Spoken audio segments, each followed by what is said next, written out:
All right, when I see that red light, okay.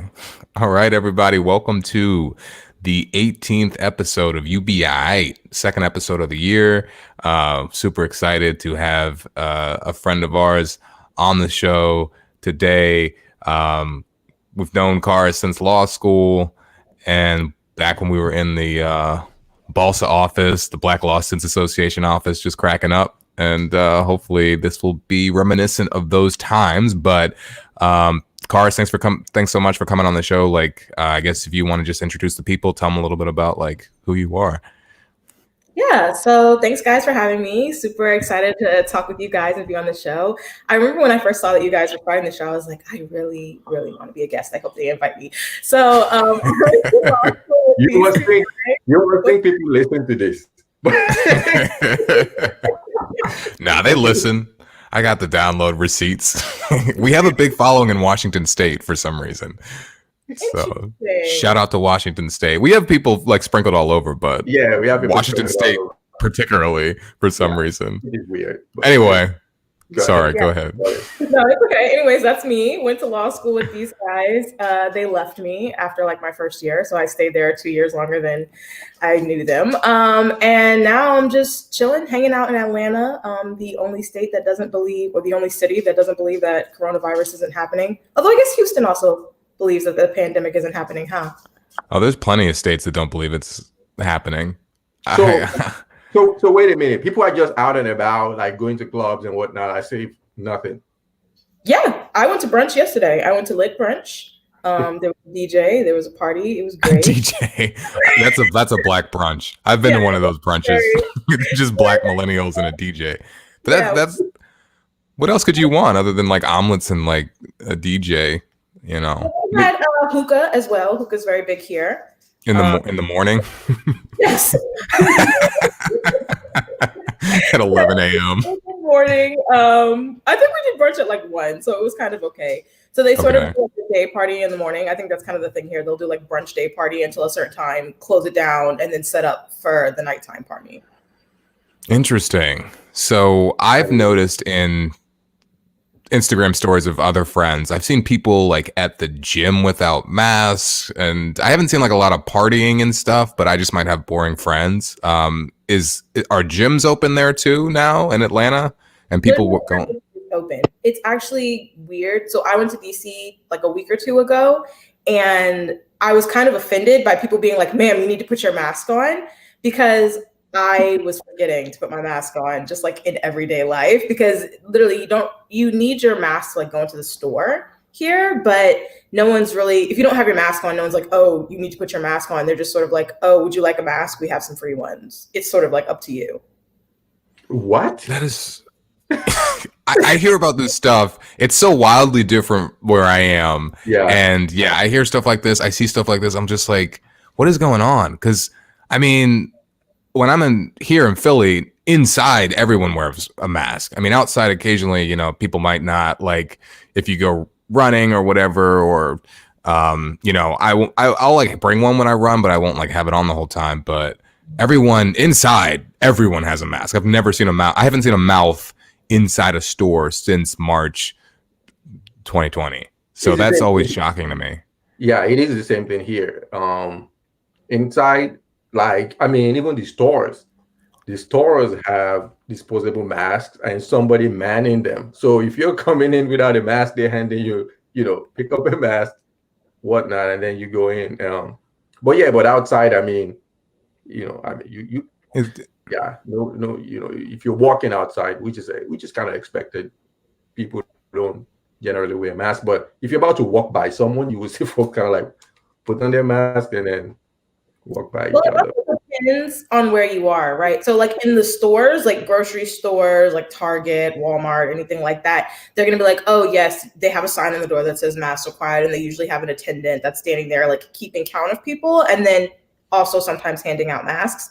But I would say that smaller stores, I go to the nail salon and people will wear masks, but if I take my mask off to talk to the person next to me, or if I have a glass of wine or something like that, nobody's like, "Oh my God, ma'am, please put your mask on." It's just "Oh, okay, fine, whatever."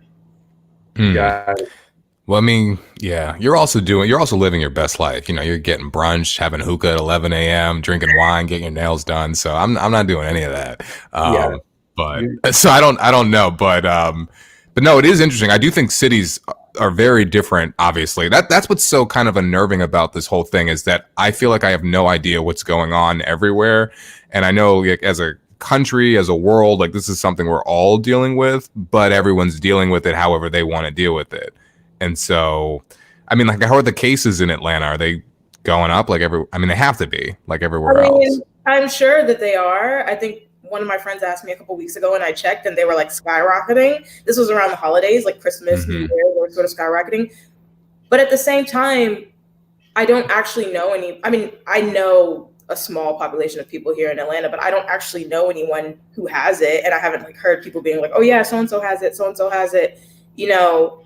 I think I feel like they almost took the approach that it's like we're gonna allow people to get sick and then like build their own immunity, but which is a really bad stance. I know, like, what's our mayor's name? Mayor Bottoms is not having that. Like, she's like, oh, Yeah. y'all need to put it down, but people just aren't listening, and I feel like the enforcement isn't that bad. But then again, we also do, I think, have more testing stations. Like right down the street, there's a place where I can go get tested, and I've been tested like 3 times. Like anytime I'm out for like the weekend or whatever, I'm like, oh, okay, I'm driving by. Let me go get my free test. And I'm always negative. So interesting. So it's like a free rapid test. You just drive by, they do the thing on your nose, and then get it back in like 48 hours. Okay. Interesting. So were you there when Warner and Ossoff won the election, or Yes, I was here.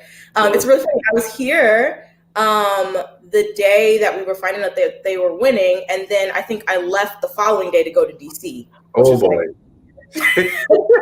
So you started it all. You saw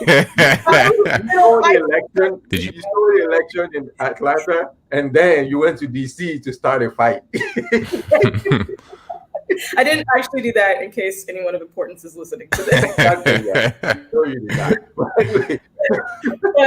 But no, I was. It's funny. I was at a friend's house and we were watching everything on TV, and they're going, "Oh yeah, they've breached the Capitol." And I'm like, whatever, Capitol Police, FBI. There's so many jurisdictions. They're going to take care of that.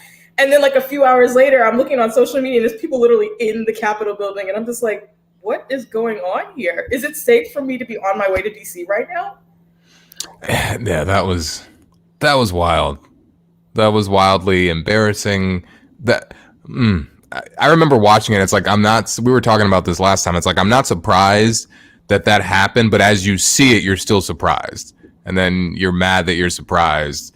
And it's just like, I just never thought I would see that. When I'm in DC and I'm going, near the Capitol or the White House, you don't think you can make any sudden movements without getting like shot. Like I would be so scared. Like I'm nervous to walk into certain like neighborhoods more than these people were to like get into the Capitol. It was wild. And I think that like when I was in college, I went to GW, so like I was right down the street from the White House. And I remember one time, friends and I, we just walked by the White House and we were whispering like, what if we tried to jump over the gate? What if we threw something? And they're just like being funny college kids. And someone like said on the speaker, like from the bushes somewhere, we can hear you, right? And we were just like, what is just like one of your friends? Just go home now. Oh man, hi down there. So I wasn't thinking that anything was going to happen, but to see it, it really was shocking. A weird fantasy of mine is always wondering if I jump the gate to the White House just to see how far I would get before they shoot me. I don't know why I think of that, but I'm like, I wonder how many yards or feet, or if my feet would even touch the ground. I know the answer to that. They're going to shoot you before you even jump, like just for thinking about it. Just for standing there too long and looking at it. And it's not a tourist. He looks suspicious. Exactly. Yeah, I don't even get over the gate. So the Capitol though. I guess I'd never thought of storming the Capitol, but I've never even thought of going to the Capitol, so I don't even know what the security looks like there. I think I've been there before. Actually, I know I've been there before for like as part of like a school trip thing in like high school, but I mean, I just didn't think it was so open like that. I mean, it's not supposed to be, I guess, but It's how did not. they even get that close It's not in the open first? like that. It was mayhem. Like they pushed through and just, it was crazy. It really was. Like I don't. I mean, it is kind of like the area around it is pretty open to just like walk around, but they have their own police force for one, which I feel like I talk to people who work, like in the Capitol building or like work for Congress, and everyone knew that this was happening. Like they knew that they needed security measures in place. So it's just weird to me that it wouldn't have been more fortified like day of, because they definitely have a lot of barriers and stuff that are removable that they can put up. And I just was confused as to why they were not there. Yeah. Who are these Capitol Police? I mean, are these like, are they glorified security guards? Like, I feel like if that was another, No. yeah, It's one of wow, the largest police forces in the country. that's what I would assume. What was that? What's that? I said it is, they are one of the largest police forces in the country. Like they have, I believe, over 2,000 police officers. So it's not a small operation. Like Congress appropriates like billions of dollars to them every year. So Right. the idea that they wouldn't be better prepared, I think a part of me feels like I feel like I think I know what happened. One, it is they didn't take it seriously because these are white folks that they're like, we if this Right. is us talking on the internet talking about we're gonna go to DC and go do something, they're gonna be they know how to be prepared. So it's not Right. a question of whether they don't have the right tools or whatnot. They know how to be prepared. They just don't take it seriously. They don't see this. It's the same way where you will have certain folks go blow stuff up or shoot people, and they're like, "Oh, it was a lone wolf. It was this. It was that." Like all the excuses in the world. So if this was us talking about this on the internet, they will be there waiting for us, and there is no way we were going to get close to that building. If So, we, yeah, yeah.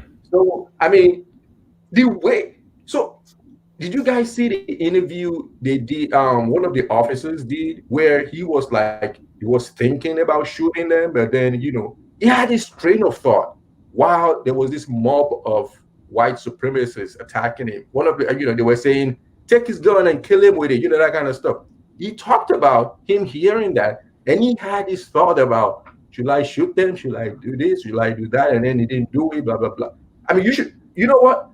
I'm gonna pull that up, and I actually would like to. It's a good thing that you guys haven't heard it. I mean, you haven't seen or heard it, but I would like to know what you guys thought about it, because I was like, you had so this whole thing about police officers need training. That's actually a ruse. That's not a thing. You know how to be a human being. You just choose to be humans to who you choose to be humans to. Yeah.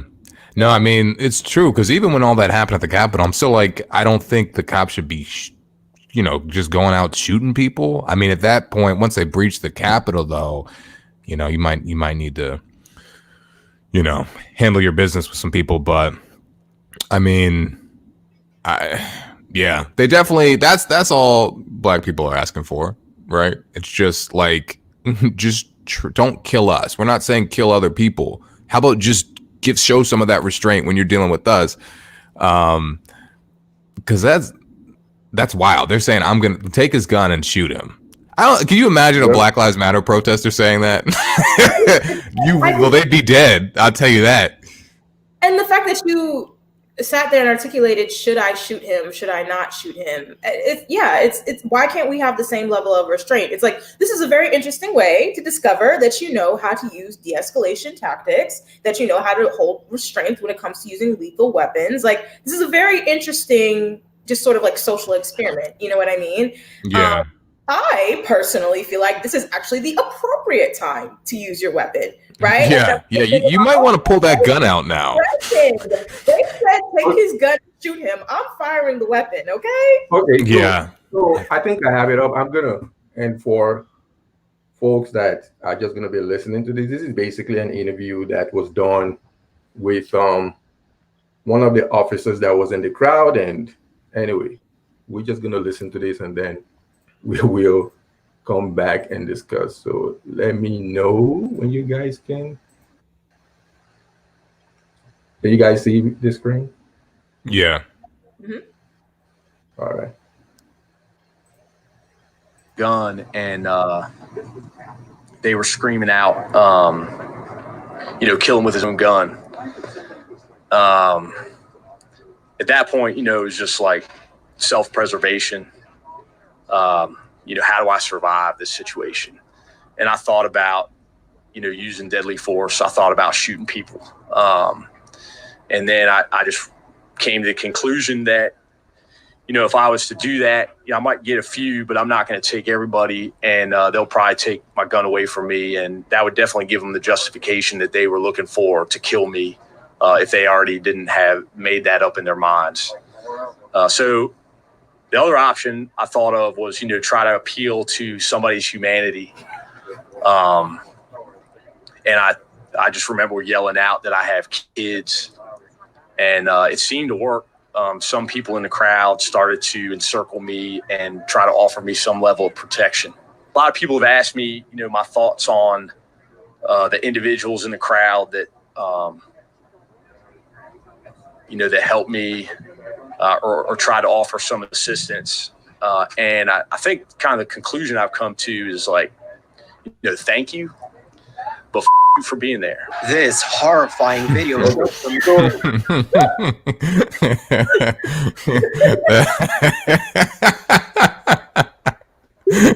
Oh man, that was an amazing way to end it. I actually kind of like that guy a lot. Yeah. You didn't see that coming, right? I did not. No, he's actually like very likable. I would never want to take his gun and shoot him. But Okay. But when I saw that, I was like, you had this train of you tried to appeal to their humanity. Like you have the capacity. And when I say you, I'm not even talking about this specific office. I'm talking just in terms of, when we talk about police brutality, right? You have the capacity to appeal to people's humanity and to see other people as humans. He talked about his thought process. I mean, are you kidding me? Like had that. You saw the mayhem in between there where they were. Did you guys see that at all? Like where they were fooling him? Yeah. I mean, yeah. I mean, I think there are a couple things going on. I mean, I definitely think he has a different process because these are white people. I mean, he looked like he was a Trump supporter. I was like, is this the right clip? I couldn't tell the difference. You're gonna ask me, what does a Trump supporter look like? You're from DC, right?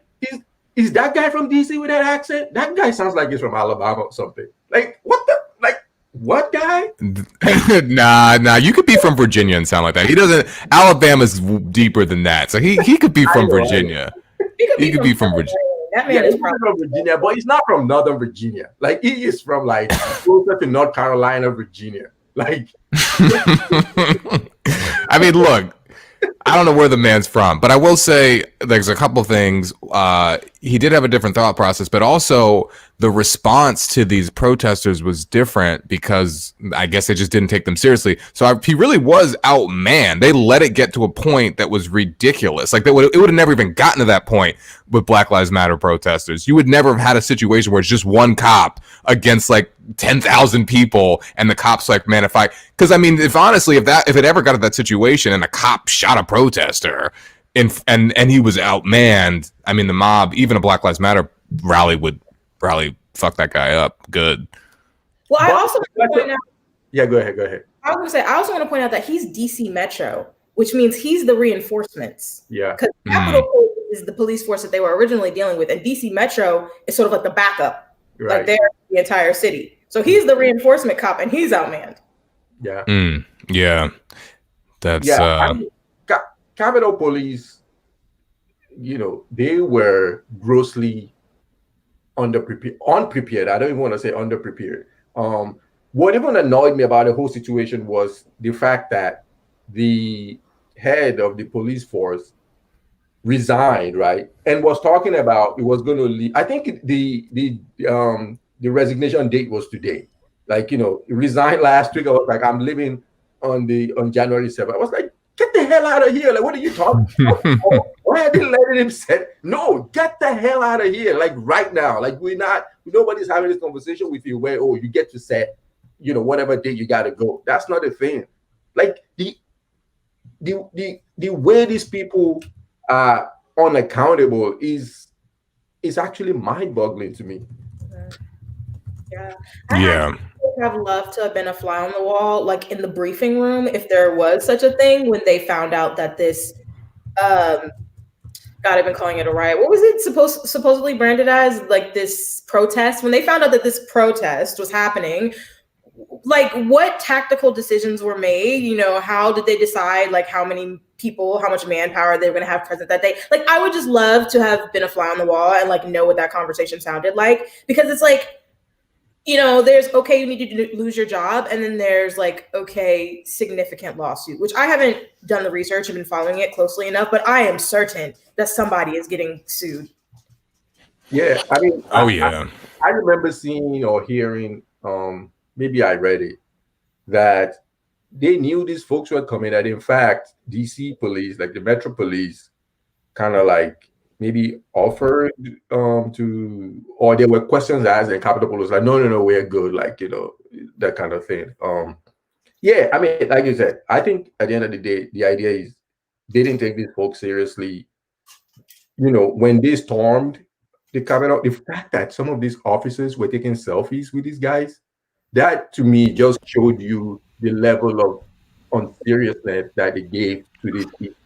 So, like, I can just also, it's one thing if you weren't prepared, right? Okay, that's one thing, and you were caught by surprise. That you can say, okay, that happens sometimes to people, but they were taking selfies with these guys. Like, what are we supposed to take away from that?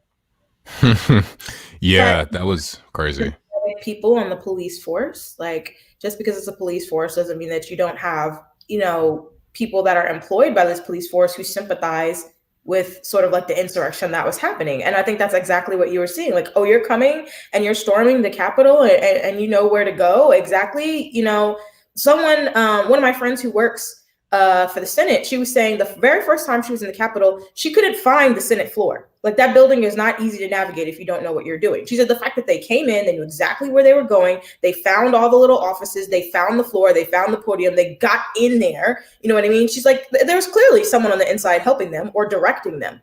And then you see these people out here taking selfies, and it absolutely adds up. Like, there is someone who sympathizes with what you're doing, who's okay with it, who's gladly letting you through, whether, it's for the reasons that cop said, like maybe I was just scared for my life and I just, didn't want to be beat up or what have you. Or it could be like, yes, please, right this way. I'm wearing a badge and a gun, but no one needs to know that I'm actually like, the Trojan horse that's helping you walk right into the Capitol and destroy all this important stuff and steal Nancy Pelosi's mail and whatever other craziness you decide. Yeah.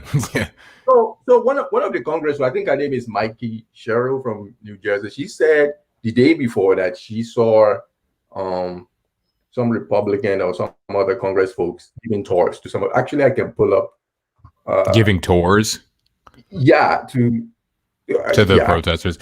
That makes sense. I mean, that doesn't make sense, but it does make sense. And I remember one of the videos I saw. It was a video they were showing right before the cops ended up killing that woman. I don't remember her name, the white woman who got killed.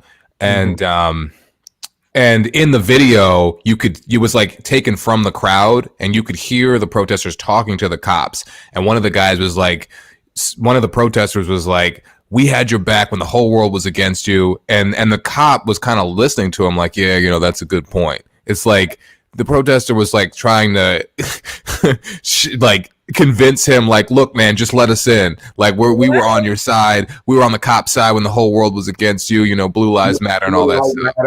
Yeah. Oh, but the cop was like listening. He was like, well, there's nothing I can do. You're right. So go ahead. So this is about to play. I mean, it's basically this Congresswoman Mikey Sherrill, that's her name. She was talking about members of Congress giving a reconnaissance tour the day before they stormed. So, and actually, to even bring this in, she is actually, I believe, she's a Democratic congresswoman, and I think she used to be in the CIA. No, she was in the she was a former helicopter pilot, so she was like a military. She was in the military, so she, take that for what it is. Because we can't have a democracy if we have a president who incites violence to overturn results.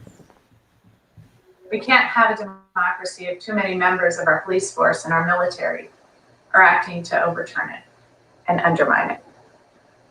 We can't have a democracy if members of Congress are actively helping the president overturn the election results. And so not only do I intend to see that the president is removed and never runs for office again and doesn't have access to classified material, I also intend to see that those members of Congress who embedded him, those members of Congress who had groups coming through the Capitol that I saw on January 5th, a reconnaissance for the next day, those members of Congress that incited this violent crowd, those members of Congress that attempted to help our president undermine our democracy. I'm going to see that they're held accountable, and if necessary, ensure that they don't serve in Congress. And so I thank all of you for your support. I thank everyone who's reached out over the last couple days. So yeah, I mean, that, and in other interviews that I saw of her, she was saying that it was so odd that they noticed it, in places where ordinary folks don't generally go unless only Congress folks and and their staff go. So basically, he was describing that they saw Congress folks bring some of these protesters and telling them, "Oh, this is this is that, and this is," and subsequently there were all these clips of folks describing what the layout looked like as well. I mean, I think there is more to this. It sounds so conspiratorial, but it is a conspiracy because they had Confederates plan this thing beforehand, and whatever happened. Like, that was just too coordinated for that to be just sudden or episodic. But anyway, yeah, yep. No, that's I mean, they sympathize with them at the end of the day. I mean, that's just what that goes to show. They're like, this doesn't look good, but I feel your pain, whatever that means, yeah, it was wild. It just goes to show sort of like the importance of non-presidential elections. Like, know who it is that's representing you and who it is that's actually in these halls, because not everybody has your best interests at heart. Right. Like, and I think about, I think back to sort of like when Trump was running, and then you had sort of like these conservative groups. Like, I particularly think about like Christian groups that are particularly conservative, that are like, oh, we always vote Republican because we care about things like abortion and we don't want, legal gay marriage and all these super conservative things. So we're going to vote for this person, even though they have these like bad ideals. And then it sort of like boils down to the local level, and you have these people that hold your like core beliefs or whatever it is that those might be, but they don't hold those core beliefs when it comes to, I don't know, maintaining the republic. Like, what I mean? It's like, yeah. By any means necessary, I will advance my, conservative beliefs. If that means that I have to completely topple like our hundreds of years old democracy and endanger the lives of hundreds of thousands of people to do it, then by all means, I will use my privilege. I'm here in my, disguise, my suit and my tie and my congressional pin or whatever it is that I have, leading people through, because I can't get my hands dirty. But at the end of the day, I know who voted for me and I know what these people want, and I'm going to give them what they want. And I don't think that those people should be allowed to serve in Congress. Yeah, no, I think that's a good point. I think people assume that the presidencies are like the most important elections just because it gets the most attention and media coverage, but it's really people who are in Congress that that are screwing you over and over again, and it's infuriating. So one thing I would say to that is, what you're saying is true, but you're making the assumption that these folks actually do not know what they are voting for when they vote for these folks, right? So there is this congresswoman from Georgia. I mean, incidentally, you're in Atlanta, but from right outside of Georgia, Marjorie Taylor Greene. That was the QAnon congresswoman in that district. That was what she represented. That was what she ran on, and that was what people voted for. So people, these Christian fundamentalists, this is what they wanted. So it's not a question of whether this is. I mean, when people talk about what Trump, right, like the press, whatever, the occupant of the White House, is he the bug or the feature? He is the feature. What he represents is what people wanted. There's a reason why that many people there's a reason why he maintained that approval rating. And there's a reason why that many people, 70-something million people, went out to vote for him. I mean, part of the rationale for saying that, for saying that he won the election was that he got more votes than Barack Obama. This guy brought out more people to vote for him than Barack Obama brought out, that Hillary Clinton brought out 4 years ago. So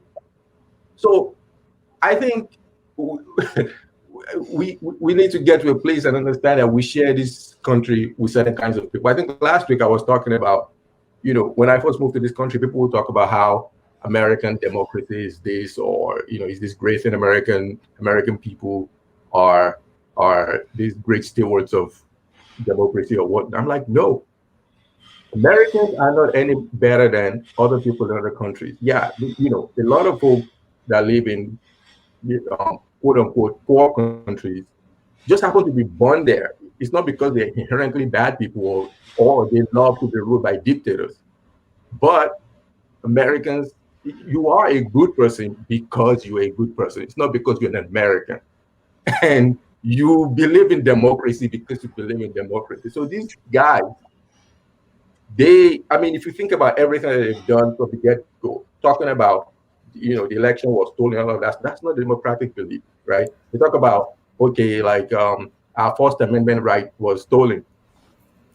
But the idea that you are undermining democracy will give you First Amendment in the first place, and you are undermining that. Like, that is a vicious cycle, right? They talk about, our voice is being silenced. What about the voice of 81 million people that voted this guy out?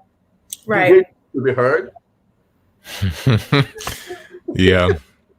It's selfish at the end of the day. It's like, I want what I want, and it's just like my privilege dictates that I get whatever I want. Right? I've been living my entire life in a bubble where everything services and works to my benefit.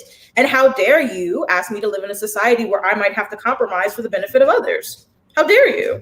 Right. Exactly. I mean, these people could not believe that they lost Georgia. Look at how many times they counted and recounted and recounted. Just kept losing by more and more. Each recount, they just lost by even more. Nah, you got to shuffle them this way. And did you guys see? Go ahead, Lai. No, I was just going to say, I kept thinking that, can you believe the Republicans have won the Senate seat in Georgia? That would have been evidence that they didn't lose the presidential right. Yeah. Right. They be aight. Yeah, they be aight. They be aight. So I love how Lai was like, we're not going to talk too much about politics, and he just pulls up political clips for the next 30 minutes. Right now, it's very relevant right now. Yeah, no, it is. Yeah, it is relevant, and it's kind of difficult to get away from it. So it is what it is. So. Yeah, I mean, we'll see what happens on the inauguration. That's my birthday. Really? Yeah. I was born on the first Bush's inauguration. For better or for worse, I mean, that birthday is going to be historic. So I've had some weird birthdays. Yeah, I've had some great birthdays. I remember my birthday in 2008 or 2009. I was in DC at the inauguration. And then, obviously the birthday I had 4 years ago was weird. I didn't go to the inauguration, obviously. No one really went to that inauguration. Not according to Trump, it was the biggest inauguration ever. Everyone was there. Everyone bigly was there.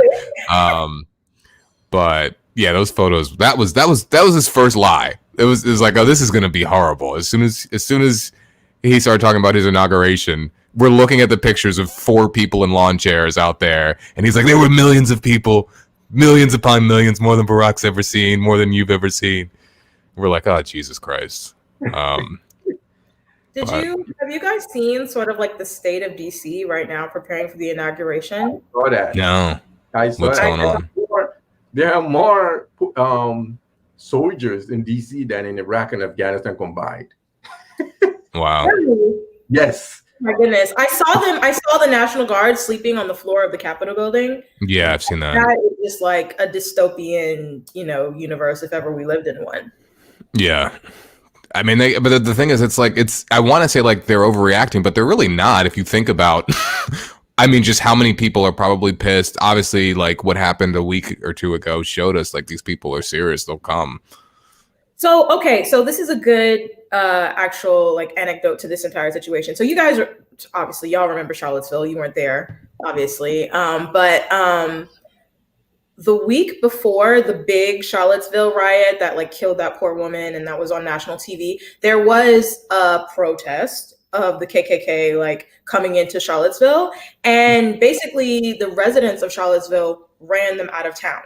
Right. I just remember sort of like the mood. We knew they were coming, sort of. I was working at the time and my boss was like, okay, stay home. Anyone who's a person of color, like, don't feel like you have to work. Don't feel like you need to be out in the streets or whatever. And I remember my neighbors checking in with me after everything happened. They're like, yeah, we ran them out of town. We threw bottles at them. We screamed at them. We like honked horns at them. They were embarrassed. They had to leave. And then a couple weeks later, they came back and killed somebody. Right. So I think it's absolutely necessary to take the precautions that we're taking, because when these people get pissed off, they get pissed off. And this is them like pissed off, not anticipating, any level of resistance. Anticipating resistance, I feel like they already found someone who was trying to sneak into like the inauguration lines. They had like a fake press pass or something like that. I can't remember. I saw the story and he had rounds and rounds of ammunition planning something under disguise. Like these people are not playing around. And I don't think that like the response should be playing around either. All of those crazy, that demilitarization that we asked you to do, when we were talking about Black Lives Matter, where y'all were bringing out the bear claws and or what are they called? The tanks and everything, where you like come and try to run people over. I absolutely want to see that. Like, I want to see that. Inauguration day, I want to see it stationed around the White House. I want to see it stationed around the Capitol. And if anything happens to Sister Kamala, oh, I'm going to be so mad. They're like, look, Joe, your time might be coming, but Kamala, do not fuck with Kamala. Yeah, we already know he's going to be taken care of, but protect Kamala at all costs, because she just represents so much. You know what I mean?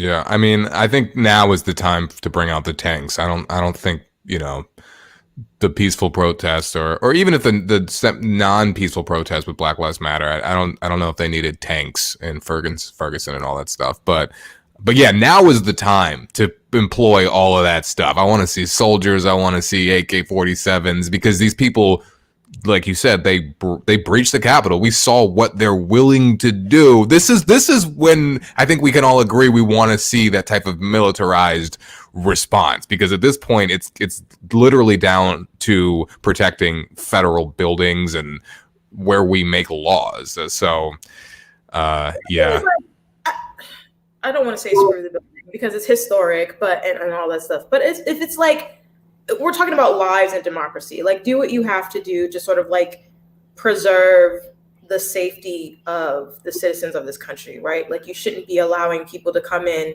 and just run crazy because they don't believe in what has been proven to be a fair election, what has proven to be, whatever like craziness that you thought was running the country. Like the majority of the people living here don't want it anymore. And you have to accept your loss. You know what I mean?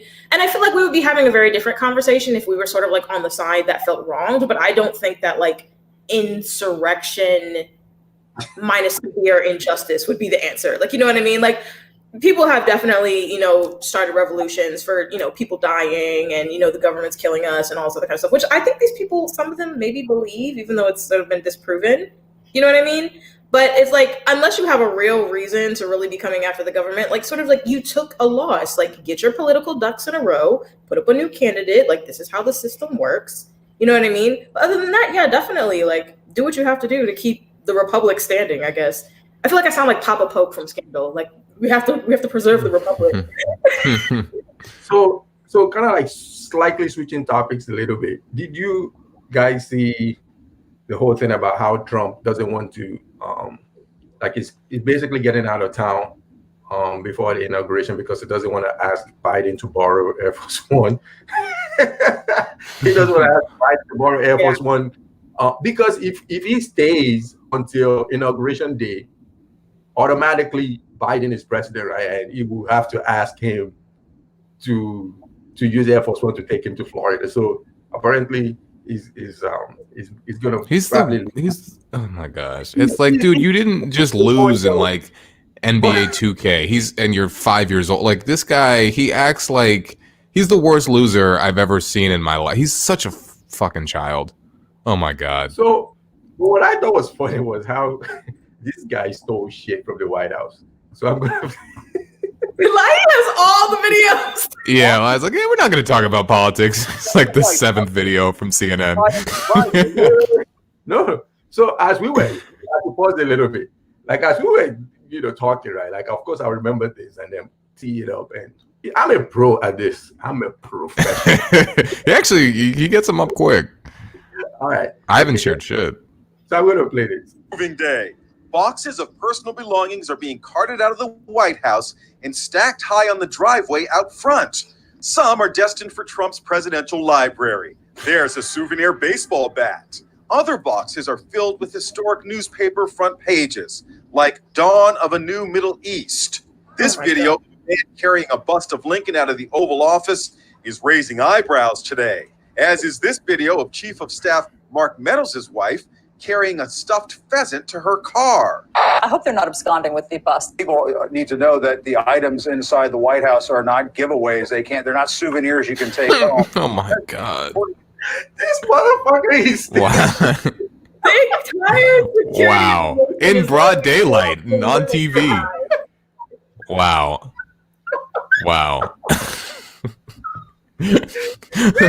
Oh my God. Oh. Of all the things, why did you need this guy's so broke. He's so broke. He's gonna go sell that bust. Like he's probably gonna auction it. Like I can't wait for those people to get out of the White House. Oh my God. Oh my we just got to get to January, and good God. Oh my God. And hopefully there we can move back to some semblance of normalcy. I don't agree with everything Biden has said or whatever, but I read this article. It was like a satirical article. It was like, I just want to hate the president a normal amount. You know what I mean? I just want to criticize the president a normal amount. I don't want whatever this last 4 years was. Because this is out of this world. The problem though is these people are not going anywhere. The people who voted for Trump, we still got to share a country with them, and they're still going to be there, and they're still going to feel aggrieved, and they're going to feel like, I mean, I'm not entirely sure what the grievance is. I think part of it's just that, they don't like the way the country's going, but does it really affect people that, like, whatever the policies we're asking for? A lot of these people live in homogeneous societies and don't even have black neighbors or whatever. Like these are things that the issues we're trying to address tend to be more urban, and it's just just shut up and live in fucking wherever you are. And it's like those people that were complaining about like the tax after you make $400,000 a year. It's like, oh, of all you people complaining, which of you makes $400,000 a year? None of you. None of you even close. I read something where it was like this guy who's actually Mexican, and he grew up, and I hate to blame it on like, I don't blame Trumpism on just the white working class. It's white people. It's not just the working class. I think that's classist in and of itself to say, oh, all Trumpers are just like dumb and make, $2,000 a year and live in Appalachia. And, that caricature is just not even true. But he was saying he grew up in a kind of like a white working class, neighborhood, this Mexican, and he was saying that a lot of these people they've been made to feel that they're just kind of billionaires in training. Like they will one day get where they need to get, or at least that's what they like to project, because admitting that they're not is admitting that they're a failure. and that there's something like morally deficient with them because they associate being rich with being good and being poor with being bad. So there is this myth, I think, as you rightly pointed out, there is this myth that these voters are, from rural America or whatnot. Some of these folks, I mean, some of the folks that they've arrested so far, one of them was a CEO of a company in Illinois. There were a bunch of them that went to DC from Texas in a private jet. So yeah, I saw that. These are not, the stereotypical people that you would think. And if you think about it, it makes sense, right? Who has time during a pandemic? Like, right. I mean, of course, there are the guy, the Q Sharman or whatever his name is with the Viking, whatever. Who knows? I mean, who knows where that guy is from? The iconic whatever. But a lot of those other guys, a lot of those folks in the crowd are not hurting. Like, they're not who you think. I mean, there was this other guy from Texas that was also arrested, who is the AGC of a publicly traded company here in Texas. So these are people that are making, that are middle class or upper middle class type folks. There was this Houston police officer as well, and a bunch of police officers that were there, like that came from other states as well. So I the reason why there is this idea that they're there because they are aggrieved, like the system has kept them down, etc. No, that's not why they're there. They like this guy because of how he made them feel. You know what the guy said and what it represents. It represents white supremacy. It represents European colonialism. So and that feeling that they have when they see and hear him talk, we're gonna take our country back. We're shit old countries, all of that stuff. That is all it was. It wasn't about anything. I mean, tax cuts or whatnot. Like, nah, it wasn't about any of it. Because this guy didn't do shit. He didn't care about it. Right, and he still doesn't. Yeah, it's racism. It is what it is, right? And then I've spent a lot of time thinking about, like, what makes a person like that, right? Like, what makes a person just hate other people and hate seeing someone else like have success other than yourself or your core group? Like, does it start with xenophobia and then become racism? Like, how does it? And then I think about like the families where like you don't have intergenerational racism. Like, the parents are racist, but the kids are like super, sociable and, pro everybody winning, like they get along nicely with everyone despite being raised in a household like that. So it's like, I don't even want to say that it's like, oh, I can blame the parents or I can blame the people around you. Because at the end of the day, everyone has a choice. And I think about some people that they say, like, what is it? It's like travel is like the antidote to bigotry or something like that, like to idiocy or something like that. Like, the more that you are exposed, like and the more educated you are, like the more you fit in as a, functioning member of society. But I also, it's like when you talk about these CEOs and these people, they have money and they have influence and they've traveled and they have all this, access to facts and truth, and they still decide to behave this way. Like, what makes you like that? That's what I mean, not saying that I have the answer or asking you guys to have the answer. Right, yeah. It's something that as society, we need to think about, like, how is it that people get this way? Like, what makes you so angry and what makes you hate other people to the point where, like, you can't accept a normal functioning democracy that's been standing for hundreds of years? Like, I don't understand. So, I mean, what is interesting is how, when you talk about Black Lives Matter or even gay marriage a couple of years ago and whatnot, and you have these folks be against it. What has been interesting, at least the conclusion that I've reached is, and that a lot of people also think is, they don't think of it as like, oh, these guys are here and we're trying to get them here. They think of it as you taking something from them. Like, so, like, otherwise, why would you care about who gets married to who? Like, if you really think about it, like, why does that matter? Or even if you talk about Black Lives Matter, like, let's assume you don't even believe that, police officers disproportionately kill Black people, and we're just making it up. Okay, Why is that a concept that you should get mad at? Right. Even if I was making it up, right? Like even say the statistics, Be Aiight, and I just came out. It's just like if a white person came and was like, oh, police officers shoot white people more than black people, and that is wrong. They shouldn't shoot white folks disproportionately, or they shouldn't shoot them when they're unarmed or when they do nothing wrong. Like, yeah, I agree. Even if that is not happening, like I agree. Like I'm not going to be in the streets like yelling at you.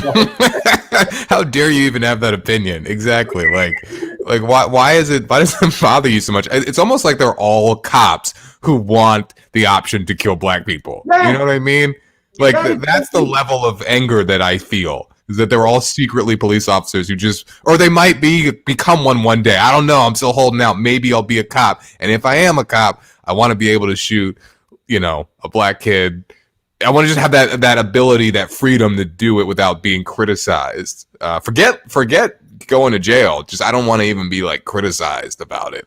Yeah, we don't want any question that. It's like somebody gets shot. The first thing is, well, so what were they doing? Yeah, I saw them. They ran away. He had dreadlocks. Yeah, he smoked weed when he was 16. Like, yeah, it's.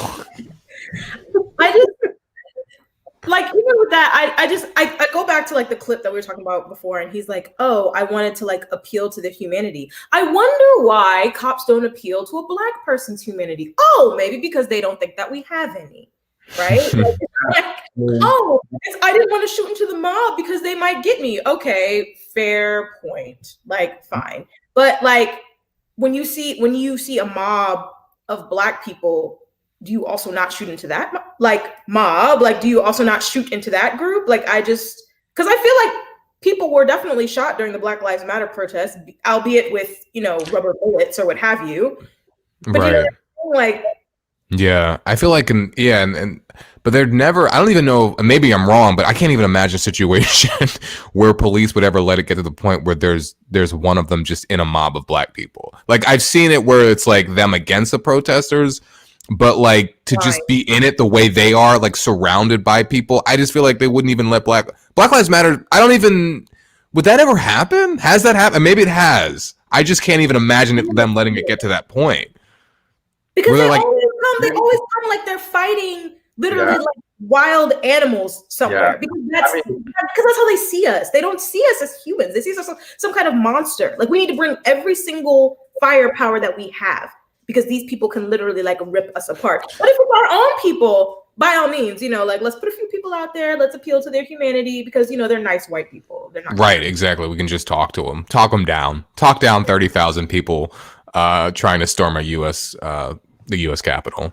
And that was their legit thought. It's like, I'm gonna just talk to them, go out there. Look, we're one and the same. They're cool. They'll figure it out. Like, hey, look, guys, you can't come in. Like, no, we're gonna come in. So I know you guys have seen, I've seen this, but I think it's worth sharing again. But it's basically how cops treated Black Lives Matter protesting.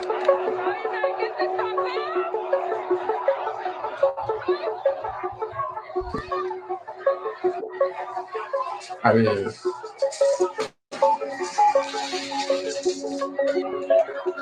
look at that.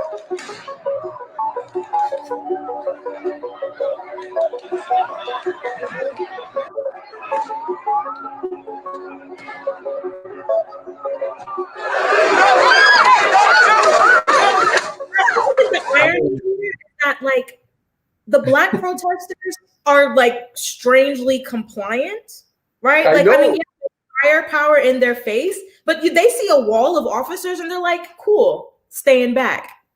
Whereas like the insurrectionists are like, we don't care, we're gonna run you over. Yeah, I mean, was it James Baldwin, that infamous quote that he has about being a black person in America and being in a persistent and constant state of being a conscious black person. Yeah, no, I guess you could be Ben Carson and you're probably not in rage because you're not really conscious about this Talking stuff. about Ben Carson, like, there was this thing that trended on Twitter last week about somebody needs to wake Ben Carson up.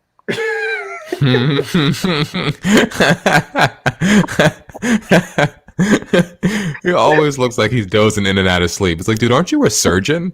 I feel like that would impede you from being the best surgeon you could be if you're just always sleeping. Does he have a condition?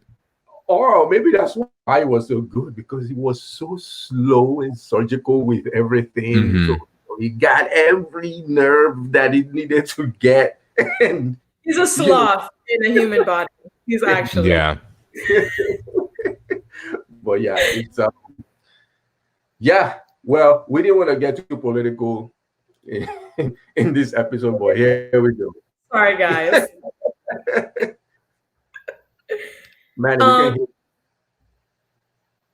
Manny, we cannot hear you. Sorry, I was on mute. I'm like responding to an email. I have so much work this week. Anyway, that's not important. But so what else was I going to ask? Oh, Cars, you said, aren't you? So I noticed on your social media that you had like a kind of web series, and which seemed pretty cool. Do you want to talk about that a little bit? Like, Sure. So Great Space, I'm constantly in the process of like trying to rebuild it. The pandemic has just been like horrible for me because we were at the point where we were starting to do live interviews with people, and we were having panel discussions in person, and obviously after COVID we couldn't do that. But just sort of a rundown. Great Space is a web series about the parts of dating that aren't black and white. So basically we get people and we ask them questions about their dating, not to be petty, not to sort of get the juicy gossip going, like I think a lot of dating series do, but it's really more for almost like scientific research purposes. Like, what percentage of people believe that a man should pay on the first date? What percentage of people believe that you should split the bill at what point do you start splitting the bill? When do you split expenses, etc.? So just sort of like asking people about their dating experiences and then getting sort of laying the table on what the options are and what the different trends are in the dating world to help people make more educated and more conscious dating decisions. Because I find that I talk to a lot of people, especially like my age, young professionals, especially, that are sort of like, I can't find the right person, or I keep dating all these weirdos. What do I do in this situation? What do I do in that situation? And I think just like Gray Space is a forum where we open up, the conversation space for those weird conversations that you might just be having like in a vacuum with your girlfriends or with your guy friends or what have you, so that you have like a bigger world of people to talk to, kind of like we were talking about before. Like, the more you're exposed and more educated you are, like the better of a person you become in a society, but like the better you become sort of like in the dating world. So it's actually nice for me being on this platform with you guys. I haven't seen this platform before, and this is probably something that I might start using for Great Space, because it allows us to talk to people and sort of see their faces and get their conversation without having to be in the same room, which is nice during COVID. Got you. Cool. Do you guys have an actual podcast? I saw that you did it in like a video form, I think on like YouTube. So how do you tend to get your content out? Just video or like through podcast too? Yeah, just video. So we're transitioning to podcasts. I haven't actually done it yet, but the plan is to eventually transition to be a regularly occurring podcast. Just sort of got to get more people available to do those discussions, because when Gray Space started out, everything was anonymous. So all of the polls and everything were on Instagram, and people could write in, and I was the only one who knew who said what. And sort of like the transition with that audience base is getting people who are willing to have their face or their voice or their name associated with something, because it's kind of hard to have anonymous podcasts, if that makes sense. It'd be kind of cool if it could just be you and like you ask those questions and you just read them out. I think that would be interesting. Yeah, just read what they said. I would listen to that. I mean, like, I wouldn't be the best person on that show because I haven't dated in a long time. But I think I did answer some of the questions though, because you would have them on Instagram, right? Yep. Mm-hmm. Yeah. So I think I was in some of those polls. I mean, I have opinions about stuff, but I know the opinions are the best. That's the most entertaining part. Like, some of the answers that come back, I thought that I was past the point where I would be surprised, but someone always manages to surprise me with what they say. Yeah. So like for instance, that question you had about the whether you pay on the first date and all that stuff. What are your thoughts on that, on who pays? So my personal thought, is that your question? Yeah, yeah. So my personal thought is, as a woman, I always come willing to pay. But I like that I prefer if the man pays on the first date, just like pays for everything, doesn't even ask me for the tip, nothing. Just like, yeah, I got this, I'm taking you to dinner. Just because I like old school chivalry. That's just me. I know that's like less common, especially in a world where like women are demanding like more equal everything. Men are sort of like, okay, then you're going to lose some of the privileges you had, like us paying for dinner, right? So I always come willing and able to pay, hoping that I'll only, at most have to put the tip in, which is the thing we're going to start doing with Grace Space, like put the tip in Tuesdays, whole little thing. Okay. But I feel like I should. Yeah, a little triple double there. That's hilarious. I have comments on this. So does that matter? Even if you ask, if you set up the date, or are you even saying that regardless of who sets this date up, the guy should always pay and the woman, you know what I'm saying? Like, Yeah. if the woman kind of like sets it up like, hey, I have these plans, blah blah blah, let's go here. Yeah. Yes, so I have got that question before. I think that if the woman sets it up, I think women in general should always be prepared to pay for, at least themselves. If you set it up, I don't think that you should be prepared to pay for him, but you should certainly be prepared to pay for yourself, and more so since it was sort of like your idea and he sort of like went along with it. Kind of when you were saying there, like, oh, the woman sets it up. I personally don't do situations like that. Like, I don't set things up like, oh yeah, I have a date, like, are you coming? I sort of set it up like, if I'm talking to somebody, like, okay, like, let's have dinner, like, okay, where do you want to go? What day do you want to go? So it's sort of like a mutual experience. I find that works better for me. And that way it's sort of like, if he pays, like, he feels more like this makes sense because I contributed to the setting up of this date. Whereas like, if he asked me to pay, it's sort of like, okay, sure. Like, we were sharing on this anyway. You know what I mean? And I always sort of, me and one of my friends talked about this thing, like the fake reach, that women do. Like, they go to reach and act like they're gonna pay and wait for the guy to be like, oh no, I got this. It's always, but I don't even reach anymore. I'm like, let me see if you have the balls to ask me to pay for it. Yeah, that's that's funny. I'm of the opinion, but see, I mean, I guess I didn't date that long. Like, I mean, I've been married for, gosh, over 5 years now. But like, if I was in another world, I guess, where I was dating like all this time, I guess it would get expensive. But like for me, my thing was like to just pay. Like, if I'm gonna take this person on a date, like I'll just pay. But now I'm thinking like, okay, but if I was single this whole time though, that might be a little expensive. Especially depending on where I'm going. You know what I mean? Like, I'm like, good God, so being single sounds exhausting and expensive. So I won't judge people completely, but I think I think the guy should be willing to pay unless, do you have any women who like are against the guy paying? Like, I want to pay for my own stuff at least, or are all women like, hey, I'll let this dude pay? So sort of like in the spirit of gray space, I would never say that all women XYZ. And then sort of like another caveat is that like gray space is a gender neutral space. So it's like women sometimes go on dates with women, and then right, a little bit more complicated.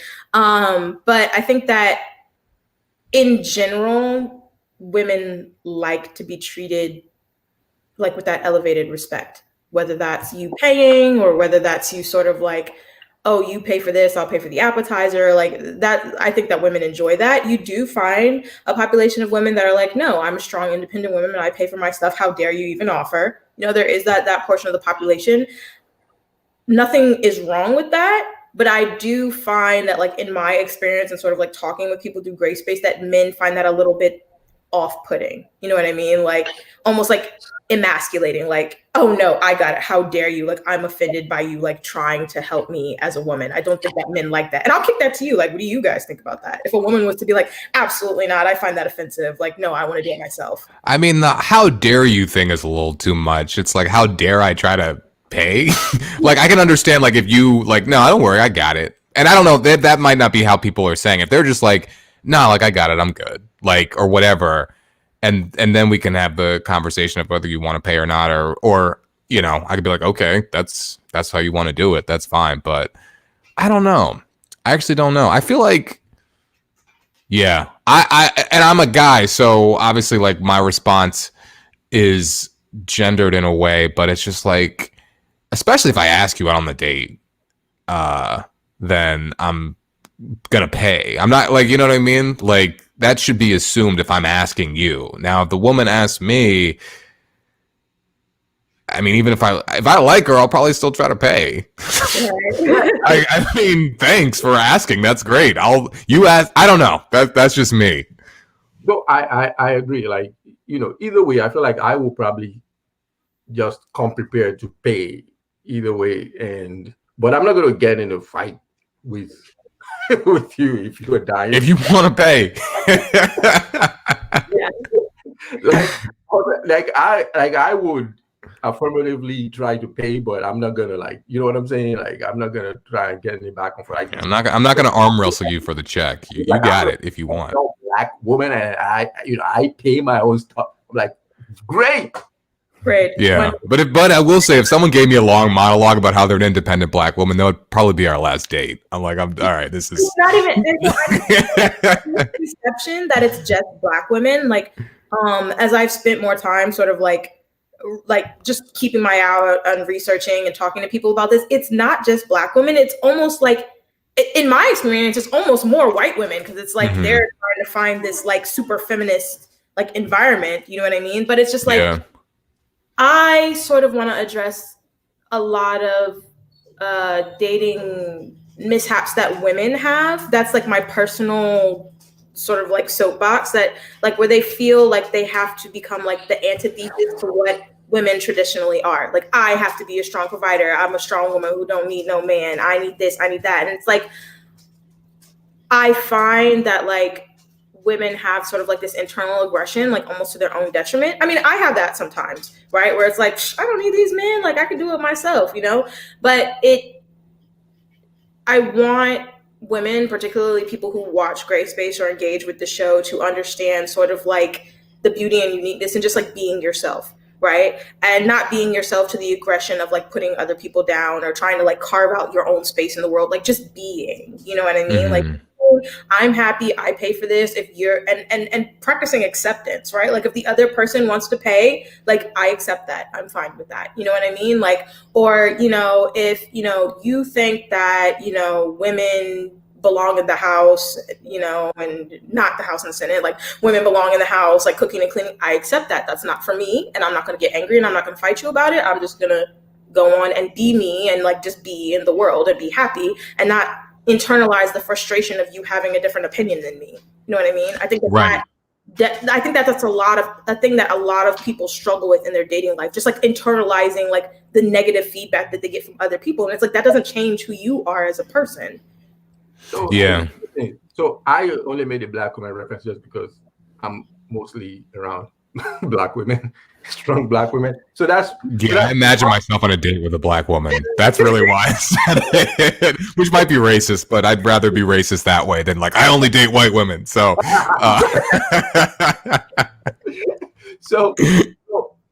but like, as you were talking about that, like, I wonder, you know, I was just thinking about how, you know, we've all been socialized, right? And our men as well have been socialized. You know, you talk about how women, like some women, or maybe you were generalizing how, in general, you think that maybe women like to be treated a certain way, you know, or whatnot. But so if it is true that a lot of women feel that way, it must also be true that a lot of men feel that way as well. You know what I'm saying? Like, you know, like because we are of this society, right? So yeah, maybe you have outliers just in terms of some men and some women, but and if you extend that a little bit to just men's role in society in general, and the thing about I mean, not just men's role, just the gendered roles, like, men do X and women do Y and whatnot, and historically men have been thought of as the provider of the family, and women have been thought of this way, and even today when the roles are kind of reversed, I feel like it's still kind of, so I mean, it's becoming less and less so, but it's still not that common to see men being stay-at-home dads, as an example, compared to the other way around. Um, but yeah, I mean, I'm just wondering what your thoughts are on that. I think that, again, like, this is sort of one of the things that I want to explore is just like, what works for you and your partner, right? Like, and I say partner, like, not assuming that same sex, just using the neutral term, like partner, whether right, yeah, like, whatever works for you and your partner. And I think that a lot of times in society, we stick onto these norms where it's like the man has to be the provider and he feels emasculated if he would be asked to be in sort of a stay-at-home role. But it's like, I remember seeing this thing floating on social media where it was like, if your woman made $4 million a year, would you be a stay-at-home husband? Would you be a stay-at-home dad? And guys were like, yeah, I would be a stay-at-home dad. Right? Like that's so. Nah, like y'all gotta start. Yeah, y'all gotta stop worrying about being emasculated. Like I grew up, my mom was a stay-at-home mom. She was a realtor for a little bit, but my dad was basically the provider. And it's not like he ever sat me down and said, "Look, you're a man, so you be the provider." But you kind of internalize it growing up. So, but I also at the same time always thought of my mom as like a pretty strong woman and all that stuff. But she just stayed at home because she had like 4 kids. And but I internalized like, oh, that's what the man does. This is what the woman stays home. And so like as I got older, I had to kind of break from that like train of thought. And it is so freeing to not internalize that, to be honest, because it's like, I mean, the way Geneva and I work. I mean, I want her to work as much as you can, girl. Get all the money and raises and promotions, and I am trying to be a stay-at-home dad. I tell her that all the time. I'm like, please, can I just not work? And she's like, no, you don't have a child. That doesn't even make sense. You can't be a stay-at-home dad with no child. You're a stay-at-home husband. What are you talking about? I know. I'll be a stay-at-home husband. I'll be a stay-at-home person. Just let me stay at home. I mean, I guess we're all at home, but I don't want to have to log in anymore. I don't want to log into Zoom. It's funny when you were describing your mom and you were like, she stayed home because she has four children. I'm like, your dad had 4 children as well. So.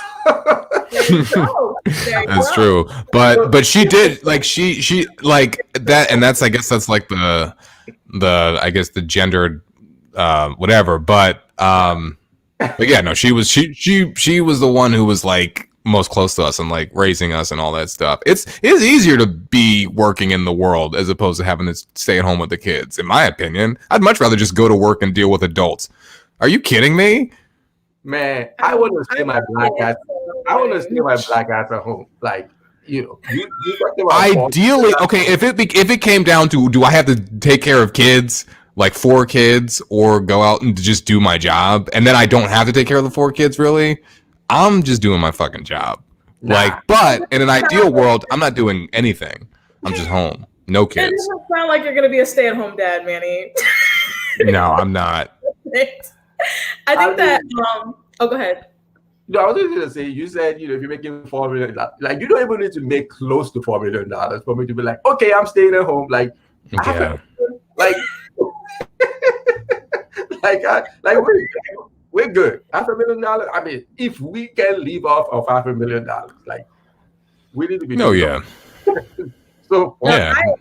I would love to be a stay-at-home person as well. Like I tell people this all the time. Like I'm not the person who like has family planning where like I intend to have a bunch of kids. And like I would love for it to just be me and Bay. And if you make enough money where I can stay home, I will stay home. I will stay home and go to yoga class and go to spin class and go shopping and whatever it is. I will be a stay-at-home person who is never at home. I will have 2 dogs. I will just be having a great time.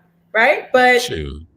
Ain't nothing wrong with being a stay-at-home person. I respect to these stay-at-home. Are you kidding me? These people figured this shit out. And you're just jealous because you have to go to work every day to a job you probably hate. I really think what I'm actually arguing for is that no one has to go to work. Like if I didn't have to go to work at all, I would have kids. I mean, I like kids, you know, I'll take care of the kids or whatever. But I think what we're really arguing for is like not having to go to work. Or at least that's what I'm arguing for. Because I want to just be able to have the freedom to just do what I want. Like I would still work. I would just do things I'm interested in. So we need to get Biden to pass that $2,000 check in perpetuity. Then, like, if you just give people $2,000. I was just saying this today. I was like, you know how they were talking about like there being like a federal wage, or I forget what they're calling it, where basically the government pays everyone like a check every month. Yep. And I'm like, why do we not have that? They're like, oh, that's a socialist ideal or whatever. I'm like, what? Do you know how many problems it would solve? If you think about things like homelessness, they're like the solution to homelessness is to give people houses. The solution to poverty is to give people money. Like you just have to like give them the resources that they need to like make good decisions and, you know, be able to support themselves. Like it's amazing how low crime is in areas where people have affluence because they have money to get the things that they want, and they're not living in a system that forces them to like steal and scheme and scam to like survive. You know what I mean? Like if people have enough money to just survive, I'm pretty sure that they would calm the fuck down. So yeah, I think it would be right, like universal. Yeah. I just read a book about that, actually. It's a book called Bullshit Jobs. And at the end, the guy basically makes the argument for universal basic income. Anyway, that's just a plug for that. But it's like, but we have all these like hangups on what it means to have a job, and we tie it to like, you know, how moral people are and all this other crap. And it's just all these things we've like internalized about, you know, you have to have a job. And basically the book was talking about how we've made up a bunch of bullshit jobs just to give people jobs, where what we really should do is just give people like universal basic income and let them live their lives. And no, people won't. Yeah. So I mean, you know, I think, Manny, I believe I've told you this before. Like when I used to work in the law firm, like I worked with this colleague in the Paris office and just left. And of course, I'm talking to her subsequently, and she left the law firm, I should say, and you know she's based in France, and to go, you know, I'm like, so you know, what are you gonna do? She didn't have anything lined up and whatnot, and she just got tired of the grind, and she's like, you know, I'm just gonna like be a bartender for a couple of months until kind of like I figured out what I want to do. And then, you know, as we had a conversation, it occurred to me that the reason why she's able to do that is because she doesn't have to think about, you know, health insurance and just a bunch of others. Like, you know, there's this safety net. So you can imagine even if you have enough saved up to pay your rent and, you know, whatnot for like a year, can you imagine how much you're going to pay for insurance, like health insurance?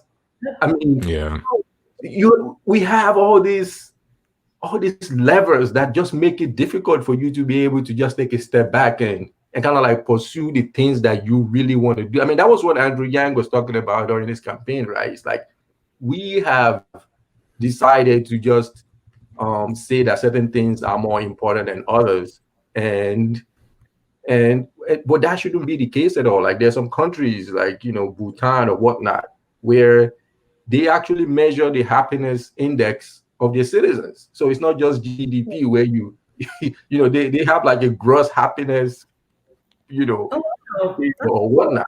So and not just that, you know, talked about there are all these other people in society that do all these things that we don't even value. So you have a lot of women that the care of children and elderly folks fall on them in our society. We don't pay them for that shit. Like we don't do it. Right. Like, but it's like, man, you talked about, your mom staying at home. Shouldn't she be paid for that? Like, if you think about what that is worth, like, Yeah. should she not be paid for that? Yeah. I mean, that's a lot of work. Cleaning person, a nanny, all those things rolled into one. Yeah. Like, It's a lot of work. Yeah. Like I mean, like I'm all for, like, I'm for women or whoever doing whatever they want. Like if they want to work if they want to work, stay at home. I don't like judge stay at home moms. Like, I feel like I have like, some people I know who might be like super feminist, and it's like they're like denigrating people who stay at home if they can. It's like, I mean, it's not like maybe if you marry a billionaire and you don't have kids and you are just at home, doing yoga. But if you have kids and shit and like that, it's not like you're just at home twiddling your thumbs. It's a lot of work. Do you think? Yeah, go ahead. I was gonna say, do you think that stay-at-home people should get like an allowance? You know what I mean? Here's some money. Thank you for taking care of the kids. Here's some money. Thank you for doing the laundry. Thank you for cooking dinner. I mean, like, I think so. I think if you think about, if you were to want to reimagine society and economics, right? Like, I would create it differently. Men historically have quote unquote ran society, so they've only instituted as important society what men typically do, which is go out and work. So when women would stay at home, they didn't see that as valuable to society or contributing to the greater good of society. So of course, as society has advanced till today, we still maintain these archaic rules that were there in the 1800s. The idea of working 9 to 5 or having like a 5-day work week. All of these things happened how many years ago? So there hasn't been any reimagining, of these work structures to kind of like accommodate for all these new things. And I mean, of course, when you have people talking about socialists, that we can even have discussions about it, that also kind of like sets us back. So yes, all of these things, people that take care of elderly folks, people that take care of kids, there are people that take care of kids with special needs and whatnot. They don't get paid for it. Like, that thing is hard. Like, so we need to be valuing that more in society. Yeah. No, I think I agree with that a lot. But again, yeah, like you said, men created all that stuff of what's valued, and there's no reason why an engineer has to be paid more than a preschool teacher, really, other than just all of the stuff we've internalized and et cetera. But we've been socialized to see certain things as, oh, this is valuable, this is not. But it doesn't mean it. We made it up. It's like, just like laws, we made this shit up, and we can change it. I just feel like I would love to see the eradication of the 5-day work week and the 9 to 5 work structure, especially like working. I mean, all three of us have worked at sort of like large law firms where you work across time zones, right? Like when you're interfacing with someone who's in Asia, it doesn't matter if it's 9 to 5, right? Like the meeting is when the meeting is, right? Right. I think that society as a whole should sort of like go to a structure where that's the norm, right? Like you do your work when you do your work. Like when you're online is when you're online. If you get your 8 hours by doing 2 in the morning, 2 in the afternoon, 2 in the late afternoon, and 2 in the middle of the night, like that's fine. You know what I mean? And I would like to see more structures like that, where it's like you're not expected to be at work just because it's working hours, because I think that that's inefficient, right? I think that we should, as a society, really move to a structure where it's like you get your work done in the time frame that you get it done. I'm not saying that we should shift everyone to billable hours, because that's a horrible and archaic structure, and I hate it. Yeah, it's terrible. It's awful. But I do think that we should have another way of people getting work done. Also, like this idea that like you have to do 8 hours of work in a day. If you give yourself 8 hours to do something, you're going to do it in 8 hours. If I have things that I need to get done and I get them done in 6 hours, I should get a bonus. I should still get paid for the additional 2 hours, and I should just have free time. You know what I mean? I think that that's efficiency. This idea that we have 9 to 5s and then we have like a 5-day work week. Like the work is when the work is, the meeting is when the meeting is. And I wish that people would sort of like transition to a more efficient like work style in general. I want to just get rid of a day at least. I want a longer weekend. Why are we working 5 days a week? It's based off of an archaic structure. Isn't it based off of like how it worked in like assembly lines or something? Like it was made up very recently, this whole 40-hour work week crap. And I'm down for like let's take a freaking day off. Like let's have a 3-day weekend every day. Every week, and just 4 days. Like let's start small. We can start small, but I don't think that that's crazy. Because people aren't working that much at work. You know what I mean? Like, let's be honest. So a couple of years ago, France had this law where they basically banned, I think for employers over a certain amount, over a certain amount of employees, they basically made it illegal for companies to require them to respond to emails after work hours. So that it's basically a right to do that. So after, I don't know, 5 p.m., 6 p.m., or that's not a thing. You leave, you don't have to do anything until you come back the next day, or you come back the next week. So I could just imagine people trying to pass that law in the US, boy. Yeah. Gosh, the law firms would just be like, absolutely. What? You mean I can't wake my junior associate up at 2 in the morning and instill the fear of God into them? What? That's pandemic's changing a lot. I'll be interested to see what happens after this, but it's definitely been nice to be able to work from home. There are some things that are a little annoying, but for the most part, getting to wear my sweatpants to work every day and also getting the work done whenever it gets done, as opposed to this like rigid schedule. I stay up late. I was up late last night doing work, but that's just because I'm a night owl, and so I might not start work until 9:30, 10 o'clock. I think we would say 11 or noon, but anyway. I could, like, if there's nothing going on, the only reason I get up the only reason I start probably at 9:30 or 10 is just because people are up. You know what I mean? But like if people weren't up, like bothering me, or I didn't have to check my email, I might start at noon or whatever. So yeah, I'm a night owl, and it works. This has been like, obviously this has been a very stressful and anxious time for everybody, but I will say, like, I do feel there's a sense of like relaxation that I have that I couldn't have in the rat race of the pre-pandemic world. And it's just nice. It's nice to take naps, during the day. Mm-hmm. It's really nice. Yeah, I agree. Well, we probably come to the end of the show. It's basically an hour, 30 minutes. Whew. So, any last words? Yeah, Karsh, you got any last words? Sorry, that was an open-ended. I'm excited that I got to do this, that I got to catch up with you guys, and thanks for having me on the show.